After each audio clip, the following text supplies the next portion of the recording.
Someone reached out to me recently, an old mentee of mine, and she goes, 2024 is about to end. I didn't achieve much in the year. A number of goals I had set for myself at the beginning of the year, I did not achieve them. And I could tell that she wasn't very much happy about the situation. And when someone is complaining and you could tell that it's deeper than what they are saying. Anyways, I asked her a simple question. What yardstick are you using? Is it just, oh, I said I would achieve this and I did not achieve it? That means I didn't make much out of the year.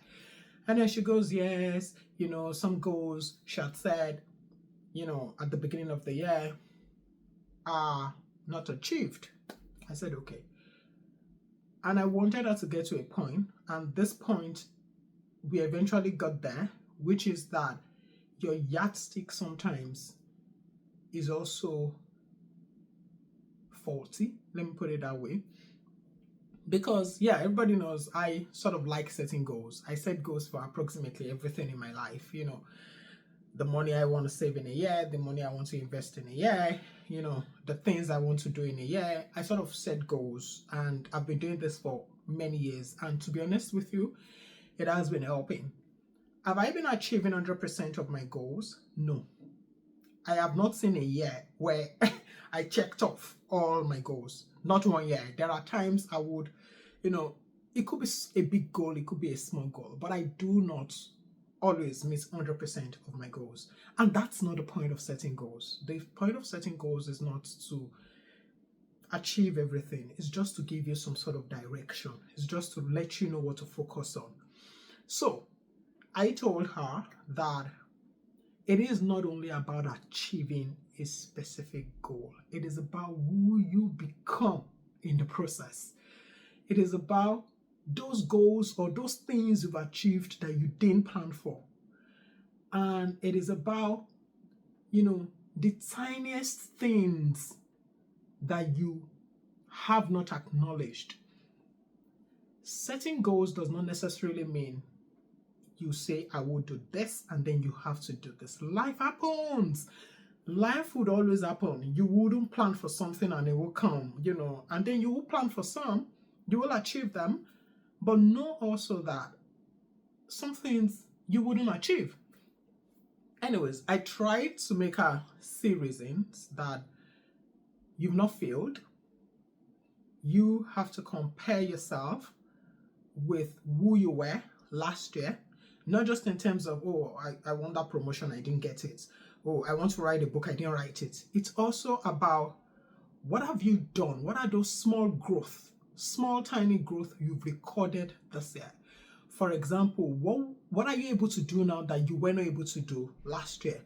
In terms of skills, in terms of, personal improvements, in terms of discipline, in terms of, these are soft things that we often ignore when we are, basically just analyzing our year to say, what have I achieved? Where have I failed? We ignore those tiny things. When you're doing your reconciliation for this year, when you're sitting down and reflecting on how the year has been, be mindful of these small things that you cannot put into goals per se, but you have become this person as a result of you striving towards achieving those goals. See everything you've achieved this year as a foundation that you will build next year on. It's not always about, did I check the box? It is about, who have you become? And I always give the example of all the things I've done this year. For example, starting YouTube has changed me in many ways. Number one, it wasn't even part of the plan for this year. I was just supposed to do a podcast, and it sort of evolved into, you may have to get your face out there. Yeah. And then I decided to do YouTube. I remember how I panicked when I was going to do the first YouTube interview. I couldn't even come face the camera just by myself. I had to do an interview. God bless Oge. I had to do an interview, and I could, remember clearly how nervous I was. But look at me today. Now I just click on my camera and I start talking. Who I have become in the process. for me, is much more important than the destination. So when you are appraising your year, be mindful. Don't be too self-critical. Avoid that. Just look at, what are you able to do now that a year ago you were not able to do it? What relationships have you built this year that you didn't have last year? Those are things you should also, put some credits on, or give some credit to. You should consider places you've been to, people you've connected with. It's not just, I want this money, or I want to save this money, I couldn't save it, or I want to. No, it's not just about the hard things. It's also about the soft things, the people that have walked into your life, the relationships, the connections, the love, you've received from people, in every little way. The skills you have, please give yourself credit for it. I know it's the end of the year. Now people are already thinking, how have I spent 2024? Don't be a hard teacher on yourself, marking your own scripts and then telling yourself, you failed. It is 2 + 2 = 4. If it is not 4, you have failed. 4.1 is also 4, approximately. So please be kind to yourself when you're praising yourself for this year. The second thing I want to touch on this one, and this is very important, when you are appraising yourself for this year, be mindful to be comparing yourself with who you were before now, with the goals you've set for yourself, with who you were before, not with what people are doing. Because sometimes we look at social media and then we see a lot of, I just got promoted, I just joined this company, I just, and you're looking at yourself, you're saying, this is the goal I've set for myself, but I have not achieved it. Look at people achieving it. Be mindful, because that would tear you down. And as you go into the new year, you have to go in with a very straight head. Don't be too self-critical and don't compare yourself. Don't say, oh, Mr. A achieved it, I didn't achieve it. Mr. B achieved it. That would be a mistake. We are all on different paths, on different journey. Be mindful of that. Don't get lost. Don't get buried in what people are posting. You are on your lane. Compare yourself with who you were last year. Compare yourself with who you were 3 years ago, 2 years ago. Compare yourself with the goals you've set for yourself. What did I say I would achieve? What have I achieved? Okay.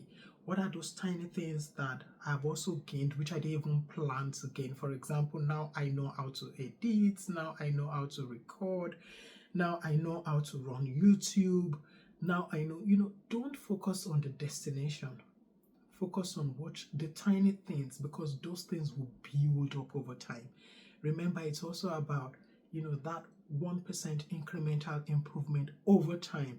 That's what accumulates to being big. That's what accumulates to help you set yourself ready for that success, that goal that you want to achieve, that promotion that you need.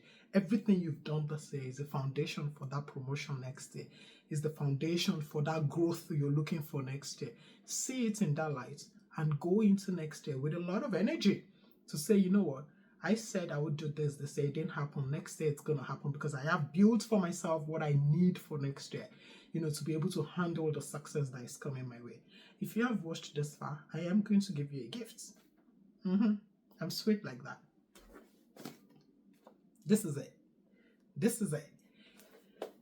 This book, honestly, I've been talking about it to so many people. Ego is the enemy. I saw a video on YouTube and the person just mentioned it. And I know I've seen it around a couple of times, but I just didn't think I should get it.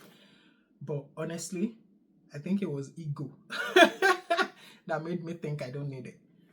This book is highly recommended. So please, if you can, and I'm not affiliated in any way to, I don't even know what this person is, I've seen his book around, Ryan Holiday, but this is just my honest, recommendation. You need to read this book. You would understand that sometimes we give ourselves too much, hype. than we truly deserve. We focus on being rather than doing. So to connect it to my message before, it's not about, I want to be this, I want to be the CEO, I want to be, it is about what you're doing to get there, what you're doing to make yourself get ready for that thing that you want. And it's about recognizing that it is more about impact than yourself. It's not just yourself, it's about what you're doing for other people, the impact. It's not, I want to be the CEO, for example. It is what you can do when you are the CEO. So you have to separate yourself, from the impacts that you're creating, knowing that that is more important, doing, that thing you want to do is more important than who you become, who you say, oh, and this is in terms of maybe title, this is in terms of, anything. It's not about that, it's about the real work. Okay, so you should get it and read it. You will love it. All right, thank you.